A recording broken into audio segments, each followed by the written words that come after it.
고린도후서 5장입니다. 고린도후서 5장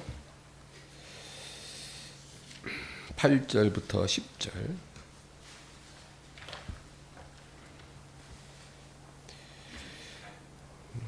5장 8절에서 10절 다 같이 읽습니다. 우리가 담대하여 원하는 바는 차라리 몸을 떠나 주와 함께 있는 그것이라.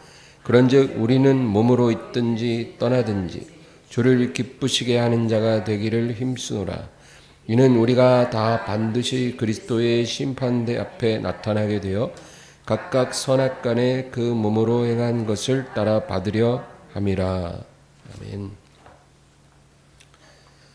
지난 시간에 이어 오늘도 하나님의 심판이라는 주제로 우리가 말씀을 나누려고 합니다. 하나님의 심판 반드시 우리에게 다가옵니다. 그것을 믿든지 안 믿든지 또 원하든지 원치 않든지 상관이 없어요. 모든 영혼은 하나님의 심판 앞에 있습니다. 근데 이 하나님 심판의 중요한 특징이 몇 가지가 있는데, 첫째는 개인적으로 임한다는 겁니다. 하나님은 나라도 심판하고 민족도 심판하고 가정도 심판하지만 무엇보다도 개인적으로 심판을 행하십니다. 그래서 모든 사람이 하나님 앞에 1대1로 정산을 하게 된다는 것입니다. 우리가 비록 부모로부터 축복을 물려받을 수도 있고 또 저주를 물려받을 수도 있어요. 그건 우리가 선택할 수가 없는 거죠. 그래서 출발선이 다 틀립니다. 좋은 환경에서 좋은 영적인 유산을 가지고 삶을 시작하는 사람이 있고, 또 아주 척박한 환경에서 아주 불리한 그런 자산을 가지고 인생을 시작하는 사람도 있는 것입니다. 그러나 출발선은 다를지라도 모든 인생은 일생 동안 자기가 한 선택에 대하여 하나님 앞에 1대1로 정산을 해야 합니다. 내가 어떤 선택을 하느냐는 그건 나의 결정이거든요. 누구 핑계를 댈 수가 없어요. 내가 한 선택에 대해서, 부모의 죄가 아니에요. 내 일생 동안 내가 한 선택에 대해서 하나님 앞에 1대1로 정산을 해야 된다는 것입니다. 그게 하나님이 행하시는 개인적인 심판입니다. 또 우리가 하나님 앞에 설 때 의롭지 않은 모든 것은 악한 것으로 간주된다는 것입니다. 이게 하나님 심판의 특별한 점이에요. 의롭지 않은 모든 건 다 악하다. 이게 하나님의 기준입니다. 중립이 없어요. 선하든지 악하든지 하나님에게는 둘 중 하나입니다. 불가지론이라는 말을 여러 번 들어보셨을 겁니다. 불가지론, 이게 무슨 뜻이냐면 알 수 없다는 거예요. 답이 뭔지 모르겠다. 예스도 아니고 노도 아니라는 거예요. 그런 생각을 우리가 불가지론이라고 합니다. 바리새인들이 예수님을 시험했어요. 가이사에게 세금을 내는 것이 옳은 일입니까? 그런 일입니까? 그러니까 예수님도 그들의 마음을 아시고 그들에게 역으로 질문을 합니다. 요한의 세례가 하늘로서냐 땅으로서냐? 그러니까 바리새인들이 고민에 빠져요. 하늘에서 왔다 하면 그러면 왜 너희는 저를 믿지 않았느냐? 그러고 땅으로서다 그러면 백성들이 요한을 다 존경함으로 비난을 받을 게 두려운 거예요. 그래서 결국 뭐라 그러냐면 모르겠다는 거예요. 이게 불가지론이에요. 옳은지 옳지 않은지 모르겠다. 뭐 하나님을 믿느냐 그러면 모르겠다. 이 세상에서는 회색지대에 우리가 머물 수 있어요. 세상에서는 마치 우리가 어릴 때 담벼락에 이렇게 올라가서 앉는 걸 말해요. 예, 담벼락이 있으면 저 어릴 때도 많이 앉았는데 담벼락에 딱 올라가서 양 다리를 양쪽으로 딱 해놓고 거기 걸터 앉아서 친구들하고 노는 거죠. 왼쪽으로 뛰어내릴 수도 있고 오른쪽으로 뛰어내릴 수도 있는 거예요. 예. 믿는 것도 아니고 안 믿는 것도 아닌 그런 상태. 이 세상에서는 그럴 수 있어요.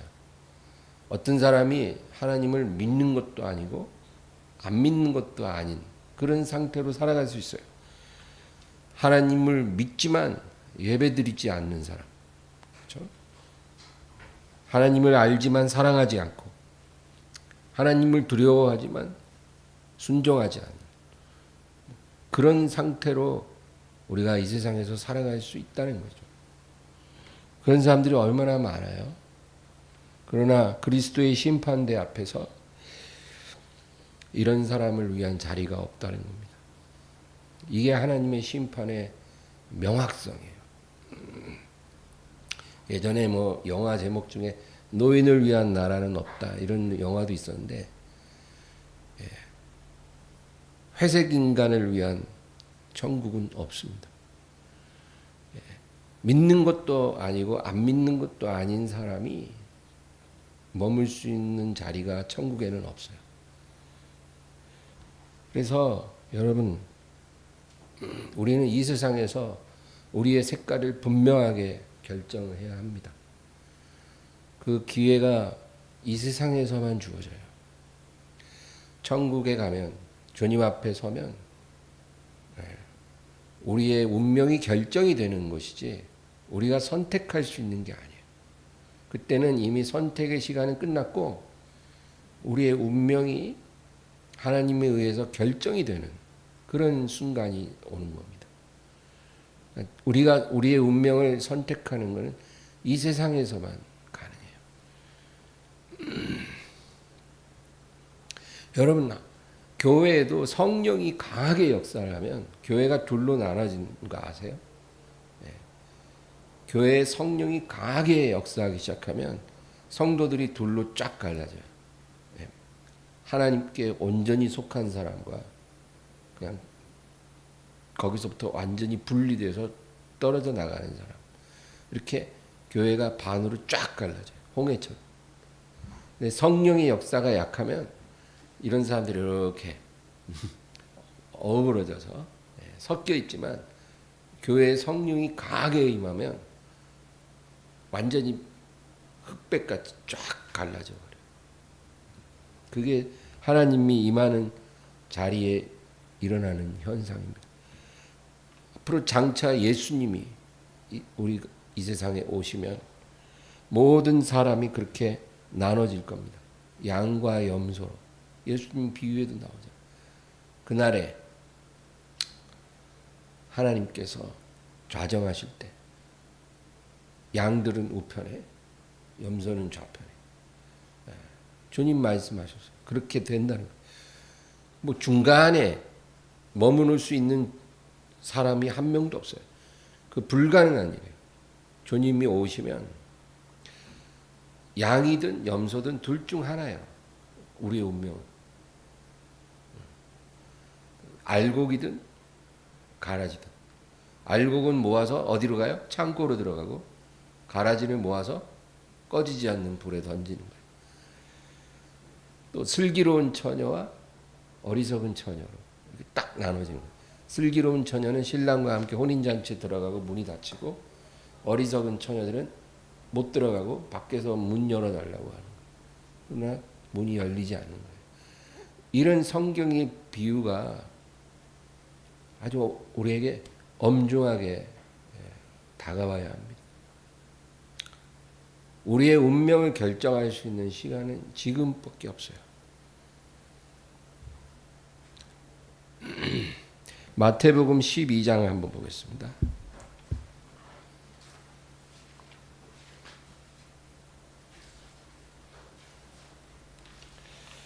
28절에서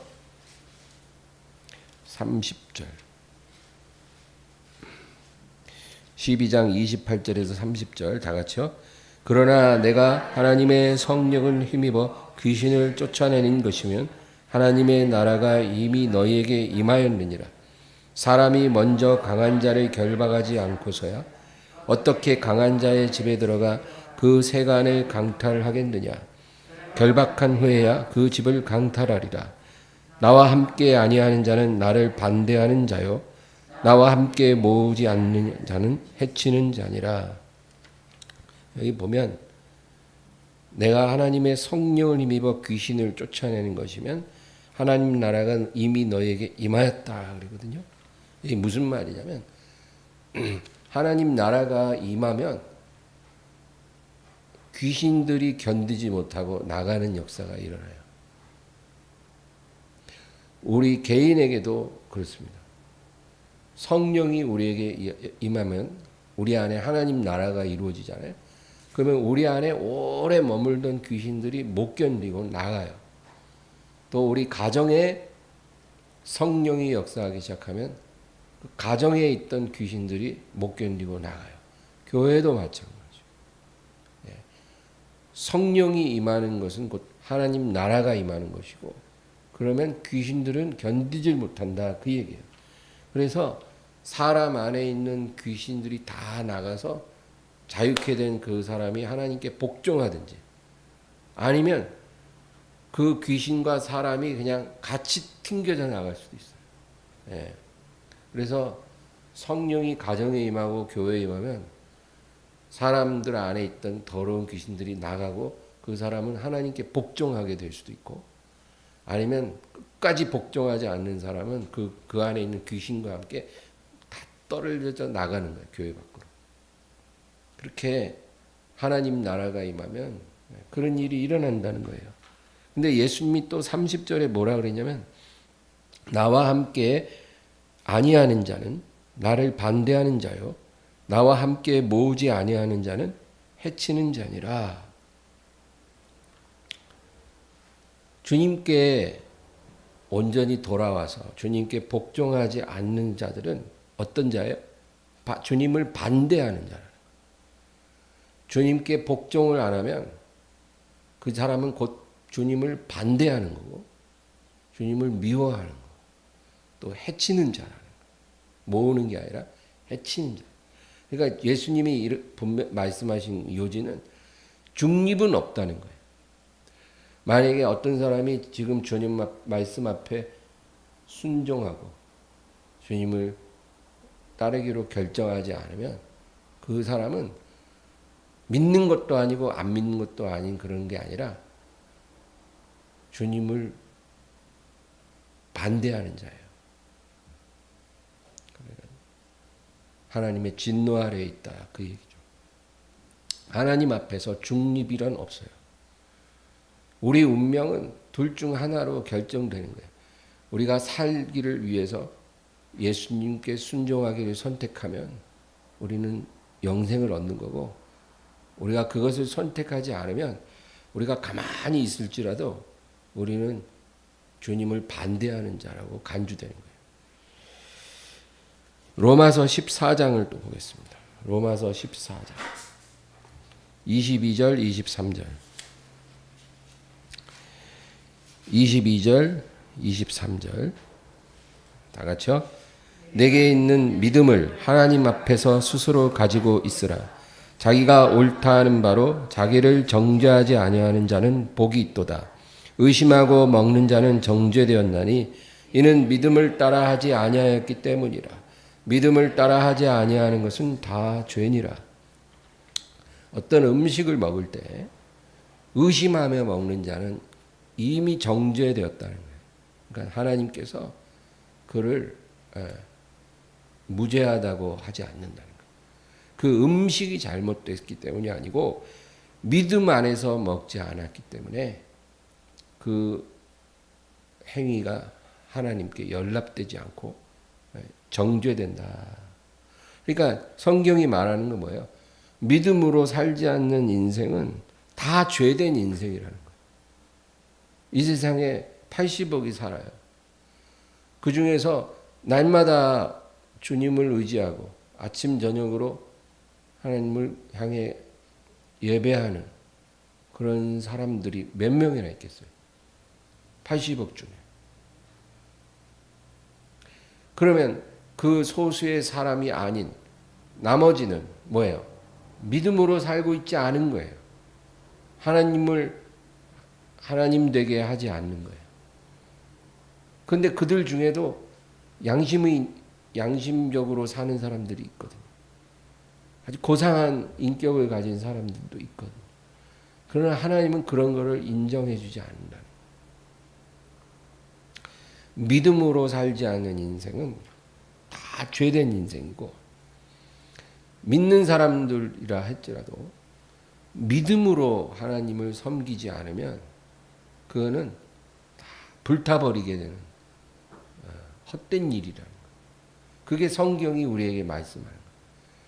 무엇이든지 믿음으로 해야 된다. 우리의 삶도 믿음으로 살아야 되고, 우리가 예배를 드리든 하나님 앞에 무언가를 드리든 또 봉사를 하든 믿음으로 해야 그것이 하나님께 연락이 되는 거예요. 만약에 믿음이 아닌 어떤 다른 이유가 있다면 그것은 하나님이 받지 않으신다. 그래서 여러분, 내가 어떤 봉사를 할 때 너무 힘들어도 내가 주님 바라보면서 기쁘게 할 수 있으면 오케이예요. 오히려 그런 제사는 아주 향기로워요. 그러나 마음에 막 불평이 가득해. 왜 나만 해야 되지? 왜 나만 이렇게 고생하는 거야? 다들 편하게 왔다 갔다 하는데 왜 나만 이렇게 내가 힘든 일을 해야 되는 거야? 만약에 이런 생각이 든다면 그냥 즉시로 중단해야 돼요. 왜냐하면 그렇게 하는 봉사는 아무 유익이 없거든요. 하나님이 인정하지 않아요. 그냥 불타버리는 봉사예요. 바로 중단하고 내 영혼을 돌아보는 시간을 가져야 돼요. 마리아처럼 주님 발 앞에 나가서 주님 말씀에 집중하고 주님과 1대1로 만남을 가져야 돼요. 절대로 기쁨 없이 마르다처럼 그런 식으로 봉사하는 것은 하나님께서 인정해 주시지 않는다는 거예요. 오늘 본문에 보면, 본문으로 다시 가서 고린도후서 5장 10절 10절 다시 읽겠습니다.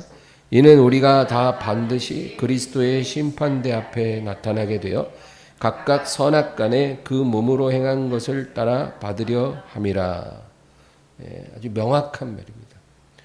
이는 우리가 다 반드시 이 뭐예요?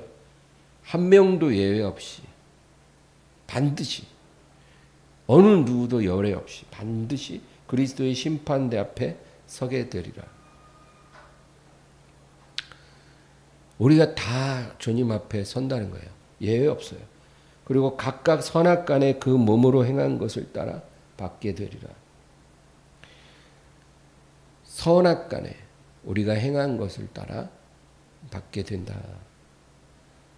여러분, 우리가 주님 앞에 서는 것은 분명한 사실이에요. 그런데 만약에 우리 믿음이 진실한 것으로 주님 앞에 인정을 받는다면 우리는 심판을 받지 않을 거예요. 왜냐하면 요한복음 3장 18절에 그를 믿는 자는 심판을 받지 않을 것이요, 그렇게 말씀합니다. 그러니까 우리가 주님 앞에 섰을 때 우리 믿음만 진실하면 우리는 심판을 받지 않아요. 이 말은 지옥에 떨어지는 심판에 들어가지 않는다는 거예요. 비록 우리가 죄가 있고 연약할지라도 우리의 믿음 때문에 우리는 지옥에 떨어지지 않아요. 그렇다고 심판이 없는 게 아니에요. 우리가 받는 심판은 어떤 심판이냐면 우리 일생 동안 감추어졌던 모든 비밀들이 주님 앞에 다 드러나는 거예요. 사람마다 비밀이 있거든요. 그게 주님 앞에 다 드러나고 모든 선악간의 행위가 주님 앞에서 정산을 받는다. 그 얘기예요. 이것은 정죄를 위한 심판이 아니고 상급을 위한 심판이에요. 우리가 구원은 받지만 선악간의 모든 은밀한 일들이 다 드러나면서 정산을 받아요. 그래서 우리가 주님 앞에 받는 상이 달라진다. 어떤 사람은 아주 부끄러움을 당하면서 상이 적을 것이고, 어떤 사람은 정말 깜짝 놀랄 만한 큰 상을 받는다는 거예요. 우리가 주님 앞에 받는 이 상이 다 다르다. 기대가 되지만 또 굉장히 두려워요. 저는 목사들은 천국에 갈 때 마스크 하나씩 가져가야 될 거라고 생각해요. 마스크를 하나씩 들고 가야 돼요. 그래서 천국에서 받는 상이 너무 적어서 창피할 때 마스크를 써야 돼요. 성도들이 못 알아보더라고요. 왜냐하면 천국에 가면 상이 너무 차이가 나거든. 근데 교회에서 제일 모질이 같은 성도가 큰 상을 받았는데, 훌륭하신 우리 목사님 상이 너무 작은 거예요. 얼마나 창피해요. 저도 마스크 하나 가지고 가려고 그래요. 그래서 아는 사람 나타나면 빨리 써야죠. 네. 지옥에 떨어지는 심판이 아니고 상급을 결정하는 심판이 된다. 그겁니다. 그러나 여러분, 만약에 내 믿음이 가짜라면, 그럴 수도 있죠. 네. 교회 안에는 가짜도 있고 진짜도 있어요. 만약에 내 믿음이 가짜 믿음이라면 어떻게 될까요? 그러면 주님이 딱 오셔서 주여 주여, 우리가 주님을 이렇게 가서 안고 싶은데 안을 수가 없어요. 가까이 못 가요. 그리고 주님이 뭐라 그러냐면, 나는 너를 모른다. 나는 너를 알지 못하노라. 그렇게 말씀하실 거예요. 우리의 행위 때문보다도 우리의 믿음이 가짜라는 거예요. 가짜이기 때문에 몰라요. 그리고 우리에게 말씀합니다. 불법을 행하는 자여, 마귀와 그 사자들을 위하여 예비한 영원한 지옥에 떨어질지어다. 그렇게 말씀하실 거예요. 여러분, 지옥이라는 것은 원래 사람을 위해 예비된 곳이 아니에요. 성경에 보면 마귀와 그 사자들을 위해 예비된 곳이에요. 그러니까 하나님을 반역한 마귀와 악한 영들, 귀신들을 위해서 예비된 곳이 지옥이에요. 근데 거기에 가짜 믿음을 가진 사람들, 또 죄인들로 거기에 던져지게 된다는 거예요.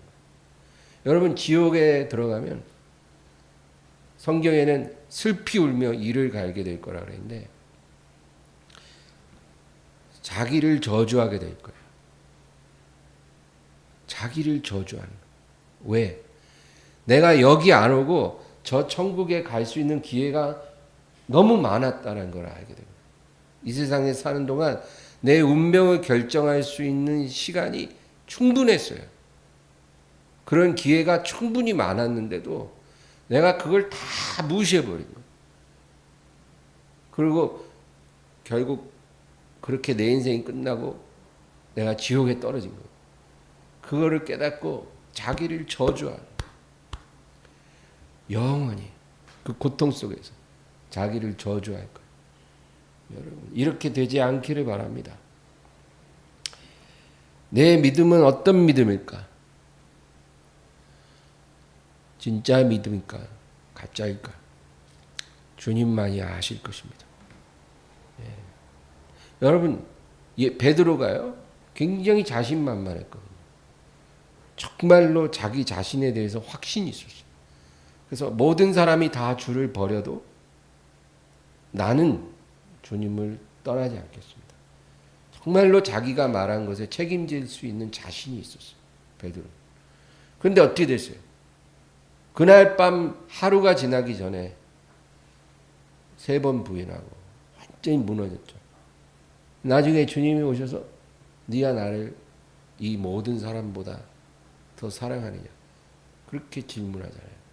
그러니까 베드로가 예수님 앞에 그 자신만만하게 말하는 것을 예수님이 틀어버리신 거예요. 그러니까 베드로가 예수님에게 맹세하기를 이 모든 사람들이 다 나를 떠날지라도 주님을 버릴지라도 나는 절대로 주님을 버리지 않겠습니다. 다 주님을 버려도 나만은 주님을 버리지 않을 수 있습니다. 이렇게 고백을 했거든요. 근데 주님이 오셔서 네가 이 모든 사람들보다 나를 더 사랑하느냐. 그러면 예전 같았으면 당연하죠. 그걸 주님 그런 질문을 저한테 하시면 안 됩니다.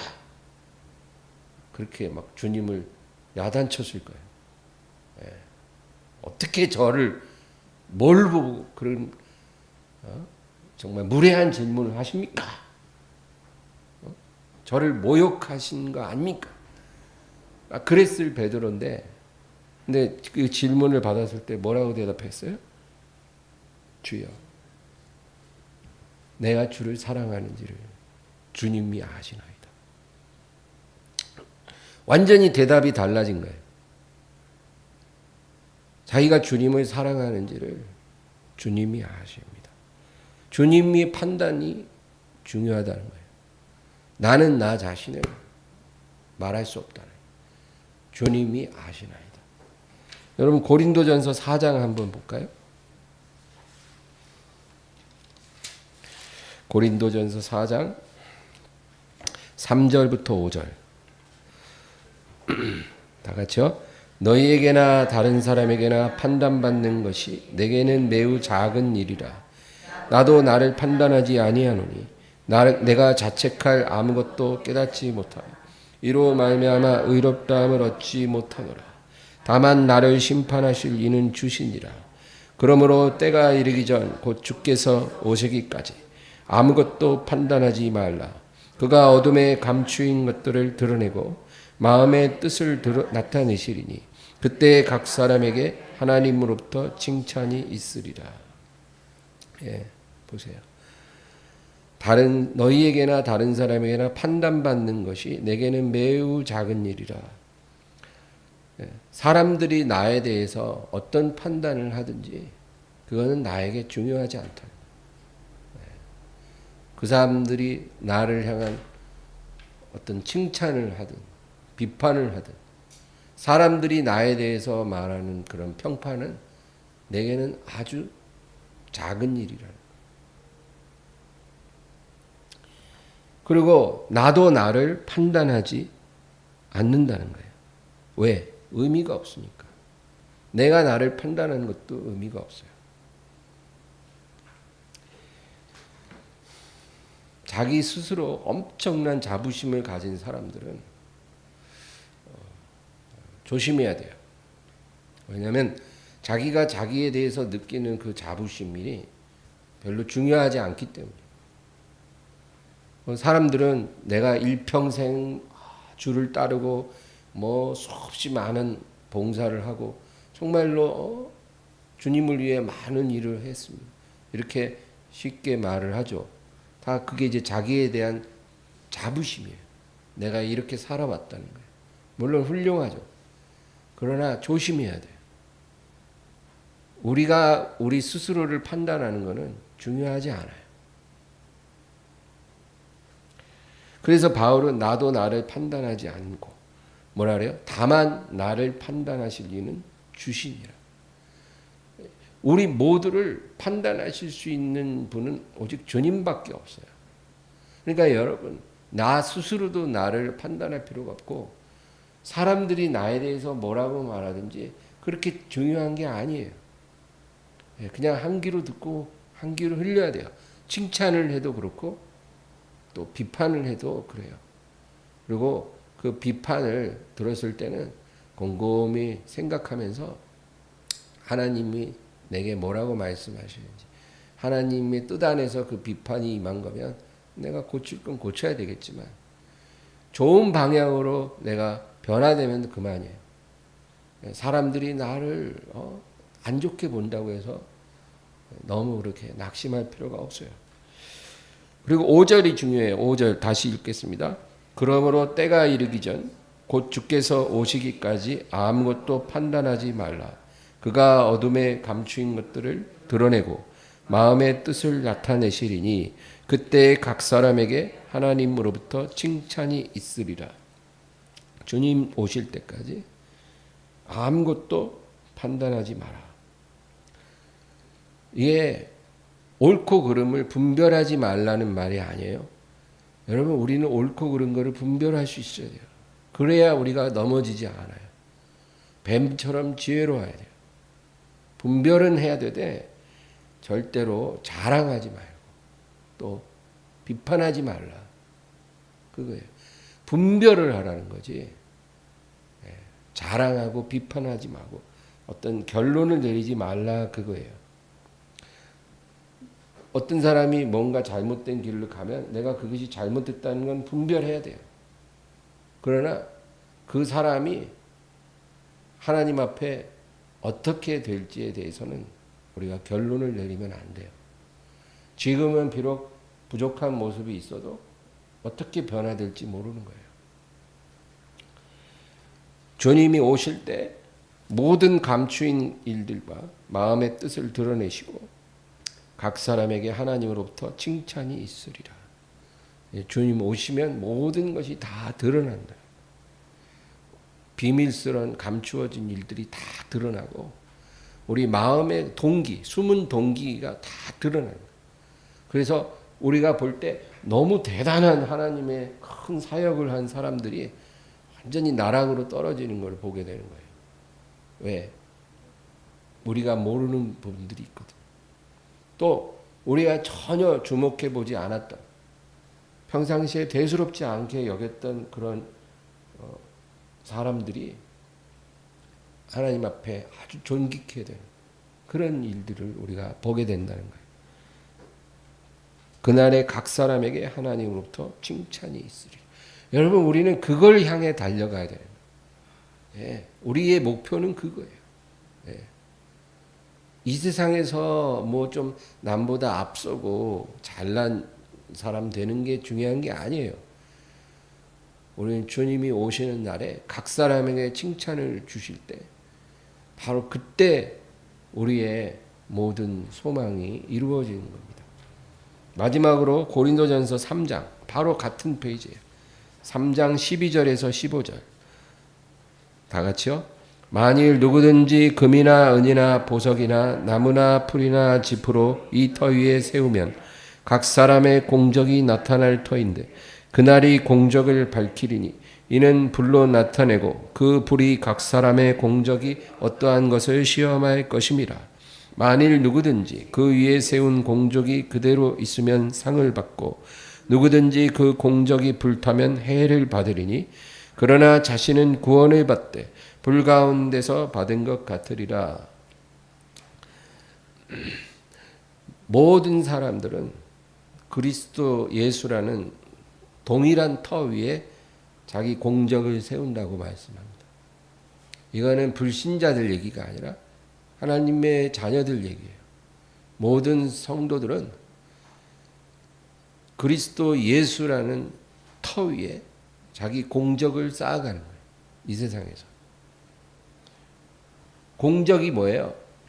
우리가 일생 동안 하나님 앞에서 행하는 일들이에요. 그게 공적이에요. 전쟁에 나가서 공적을 세운다 그러잖아요. 공적을 우리는 예수 그리스도의 터 위에 쌓아가는 거예요. 이 세상에서. 그리고 마지막 날에 주님이 오셔서 그것에 대해서 평가하시고 각 사람에게 상을 주신다, 그 얘기죠. 근데 여기서 무슨 말씀이냐면 모든 각 사람의 공적들은 불로 시험을 받을 것이다. 그렇게 말씀해요. 예, 그 공적은 반드시 불을 통과하게 될 것이다. 그런데 두 종류의 공적이 있다는 거죠. 나무와 풀과 짚으로 된 공적이 있어요. 이런 공적들은 불을 견디지 못하는 거예요. 불을 통과할 때 다 없어져 버려요. 그리고 금과 은과 보석으로 된 공적은 그 불을 통과하지만 견딘다는 거예요. 그래서 불을 통과한 후에 남아있는 공적, 어떤 공적에 금과 은과 보석으로 된 공적만 남는 거죠. 그 공적에 대해서 주님이 우리에게 상을 준다. 그래서 14절 다시 읽어보겠습니다. 만일 누구든지 그 위에 세운 공적이 그대로 있으면 상을 받고, 그렇죠? 우리 상 받는 사람은 어떤 사람이냐면 불을 통과한 공적이 그대로 남아 있는 것에 대해서 상을 받는 거예요. 여러분, 이 불이 의미하는 게 뭘까요? 어떤 혹독한 환난을 의미할 수도 있죠. 환난을 통과합니다. 믿음도 환난을 통과하지만 우리의 공적도 환난을 통과한다는 거예요. 그래서 여러분, 이 믿음이 변질되면 우리의 쌓아온 공적이 다 무효가 됩니다. 그걸 조심해야 돼요. 믿음이 변하면 공적이 무너지는 거예요. 끝이 좋아야 돼요. 예. 잠언 말씀에 그런 구절이 있어요. 악인이 의인에게 굴복하는 것은 의인이 악인에게 굴복하는 것은 샘의 흐려짐과 우물의 더러워짐 같으니라. 그런 구절이 있어요. 의인이 악인에게 굴복하는 걸 샘의 흐려짐과 우물이 더러워짐 같다. 예, 깨끗한 물인데 더러워지는 거예요. 의인이 끝까지 의를 지켜야 승리하는 거잖아요. 근데 막판에 가서 악인에게 굴복하고 죄와 타협하고 그러면 깨끗한 샘물이 더럽혀지는 것 같다는 거예요. 여러분, 우리 인생이 만약에 그렇게 되면 우리가 쌓은 공적이 다 사라지는 거예요. 아무리 우리가 일평생 하나님을 따르고 정말로 순수한 믿음으로 주님을 섬겨서 공적을 잘 쌓았다 해도 노년에 말년에 우리가 죄와 타협하고 우리의 믿음이 변하면 우리의 일평생의 공적은 그냥 다 무너지는 거예요. 그래서 노년이 될수록 주님 앞에 설 날이 다가올수록 더 깨어 있어야 돼요. 우리의 일생이 헛되지 않도록 더 조심해야 돼요. 마지막에 그렇게 무너지는 사람들이 많이 있다는 거예요. 그 열왕기에 재미있는 사건 있죠. 참 신기한 사건. 여로보암이 이제 베델에 단을 세워놓고 거기서 우상 숭배를 하니까 이제 하나님이 한 선지자를 보내서 여로보암을 이제 책망하라고 했어요. 그래서 그 선지자가 하나님 말씀에 순종해서 여로보암을 책망했어요. 그리고 이 단이 무너지리라 했는데 진짜 그 순간 그 단이 막 무너졌어요. 재가 쏟아졌어요. 그리고 여로보암이 저 사람을 잡아라 했는데 그 손이 딱 굳어져서 내려가지 않아요. 나중에 여로보암이 나를 좀 살려주소 해갖고 이 사람이 기도하니까 또 손이 멀쩡해진 거예요. 그리고 여로보암이 내가 너한테 선물을 주리라 했는데 안 받고 돌아오는 거예요. 근데 하나님이 그 사람에게 뭐라 그러냐면 너는 돌아올 때 어느 누구하고도 대화하지 말고 그러니까 만나지 말고 뭐 음식이나 물도 마시지 말고 또 왔던 길로 갔던 길로 오지 말고 다른 길로 돌아오라. 분명하게 이렇게 하나님이 명을 내렸거든요. 이 사람이 다 순종을 잘하고 돌아왔다. 근데 중간에 오는데 나무 밑에 앉아서 쉬고 있는데 한 노인이 와서 뭐라 그러냐면 주의 천사가 나에게 나타나서 당신을 대접하라고 하더이다. 거짓말이에요. 그래서 여러분 우리가 하나님 말씀을 직접 받아야 돼요. 하나님의 이름을 빙자해서 거짓말하는 사람들이 많아요. 내가 들었다. 예언을 받았다. 뭐 너에 대해서 하나님이 나에게 말씀을 주셨다. 이래가지고 우리에게 말을 하지만 거짓말인 거예요. 우리가 하나님의 말씀을 직접 받지 못하면 이런 것에 속을 수 있거든요. 조심해야 돼요. 그래서 우리 성도들은 모두가 다 말씀 앞에서 하나님을 대면해야 돼. 내 안에 계신 성령님이 능히 이 말씀을 비춰주시고 깨닫게 하시고 내게 세미한 음성으로 말씀하실 것을 믿어야 돼요. 왜 자기 안에 있는 성령을 과소평가하세요? 왜 예언받겠다고 이렇게 줄을 서세요? 그럴 필요 없어요. 내 안에 성령님이 계시다는 걸 믿으시기 바라요. 우리가 그분을 인정하고 그분께 듣기를 원하고 주야로 하나님 말씀 앞에 우리가 부지런히 나가면 하나님이 내게 말씀을 주셔요. 그래서 하나님 말씀을 직접 받으면 흔들리지 않죠. 그러나 우리가 어리석으면 내가 직접 말씀을 받았으면서도 흔들릴 수 있어요. 누가 간교하게 속이면. 그래서 그 선지자가 그 거짓말을 믿고 따라가서 밥 먹고 그렇게 쉬었어요. 근데 나중에 성령님이 그 노인에게 임해서 그 선지자를 책망하죠. 그리고 그 선지자가 가는 길에 사자가 나타나 그 선지자를 죽여요. 여러분 이런 사건들을 보면서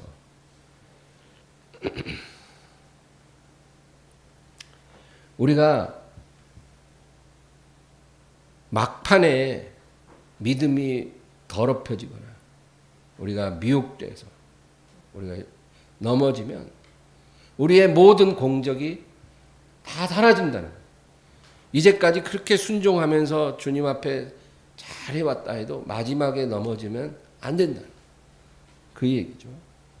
또 이 불을 통과한다는 것은 주님의 공의로운 판결을 의미해요. 주님 앞에서 우리가 심판대에서 판결을 받을 때 우리는 주님을 속일 수도 없고 변명할 수도 없다. 그 공의로운 판결 앞에서 우리의 모든 헛된 공적은 다 불태워지고 금과 은과 보석 같은 공적만 남게 될 것이다. 15절을 다 같이 읽겠습니다. 누구든지 그 공적이 불타면 해를 받으리니 그러나 자신은 구원을 받되 불 가운데서 받은 것 같으리라. 공적이 불타면 상이 없어요. 우리가 하나님 앞에 받을 상이 사라지는 거예요. 그러니까 여러분 공적을 제대로 쌓기를 바라요. 풀이나 나무나 집으로 공적을 쌓는 건 의미가 없어요. 그런 건 다 타버리거든요. 상이 없다는 거예요. 상 없는 공적을 왜 쌓으세요? 그 공적을 쌓을 때는 금과 은이나 보석으로 쌓아야 불을 통과하고 그대로 남아서 상을 받는다 그거예요. 그래서 자기 공적이 다 불타버리는 사람은 불 가운데서 자기 영혼만 건져내게 되리라. 겨우 영혼만 건진다는 거예요. 상은 없으나 영혼만 살리는 거예요. 불타오르는 집에서 뻘거벗은 몸으로 겨우 뛰쳐나와서 목숨만 건진 것처럼 그 집안에 있는 가구나 물건들 좋은 것들 다 불타버리고 자기 몸만 겨우 건진 것처럼 그렇게 구원을 받게 될 것이다. 성경은 공적을 집을 짓는 자재로 비유를 합니다. 여러분 자재는 두 종류가 있다라는 거예요. 값싸고 쉽게 구할 수 있는 자재가 있고 아주 비싸고 구하기 어려운 자재가 있어요. 근데 우리가 생각해야 될 것은 얼마나 빠르게 큰 집을 짓느냐가 중요하지 않다는 거예요. 값싸고 쉽게 구하는 그런 나무, 풀, 집 이런 자재로 집을 크게 빠르게 팍 지어버릴 수는 있어요. 당장은 좋아 보이지만 문제는 그 집이 불을 통과하면 다 타버린다는 거예요. 그러면 우리에게 상이 없어요. 그러니까 여러분 공적을 쌓을 때 쉽게 쌓으려고 하지 마세요. 공적은 불을 통과할 수 있는 공적을 쌓아야 돼요. 쉽게 하나님 섬기는 공적은 그럼 불을 통과하지 못해요. 그러나 불을 통과하는 공적, 불의 연단을 통과한 공적, 정금 같은 믿음으로 쌓은 공적, 이런 공적이 우리에게 영원히 남는다는 거예요. 그래서 하나님 앞에 많은 일을 하는 게 중요한 게 아니고 불을 이겨낼 수 있는 공적을 쌓는 것이 중요하다. 우리가 장차 그리스도의 심판대 앞에 이것을 가지고 나가는 거예요. 여러분, 그래서 상황이 어렵다고 힘들어하지 말고 오히려 내가 정금 같은 믿음으로 공적을 쌓을 수 있는 기회구나. 몸이 건강할 때 하나님 섬기는 건 누구나 할 수 있어요. 그러나 내 몸이 너무 아프고 피곤하고 힘들 때 하나님을 섬기는 건 아무나 못해요. 우리가 그럴 때 하나님을 섬기는 것이 바로 금과 은과 보석으로 집을 짓는 거예요. 내가 너무 경제적으로 어렵고 내 마음이 힘들 때 하나님 앞에 감사 예물을 준비하는 게 그게 진짜 불을 통과하는 공적이에요. 뭐 넉넉하고 편하고 다 좋을 때 누구나 다 쉽게 할 수 있죠. 여러분, 그래서 공적은 그렇게 쉬운 자재로 쉽게 집을 짓는 게 아니고 굉장히 귀한 자재로 어렵게 쌓아가는 그런 공적이 되어야만 우리에게 유익이 있다. 나중에 주님 앞에서 상을 받을 수 있다는 거예요. 만약에 그래서 여러분 성경에도 예수님이 그러잖아요. 너희가 내 이름으로 인하여 모든 사람이 너희를 미워하고 박해하고 그렇게 핍박을 하면 기뻐하고 즐거워하라. 하늘에서 너희 상이 큼이라. 모든 사람이 다 인정해주고 사랑해주고 그런 환경에서 신앙생활을 하는 것보다 모든 사람에게 미움받으면서 신앙을 지키는 게 더 좋다는 거예요.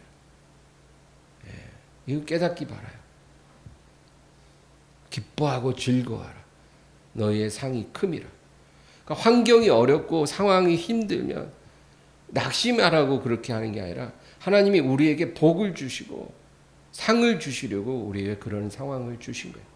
나무나 풀이나 집으로 집 짓지 말고 금이나 의나 보석으로 집을 지으라고 하나님이 허락해 주시는 거예요. 그때 우리가 진정한 공적을 잘 쌓아서 주님 앞에 섰을 때 상이 있게 되기를 주의 이름으로 축원합니다. 오늘 말씀을 생각하면서 간절히 기도합니다. 주여, 주여, 주여.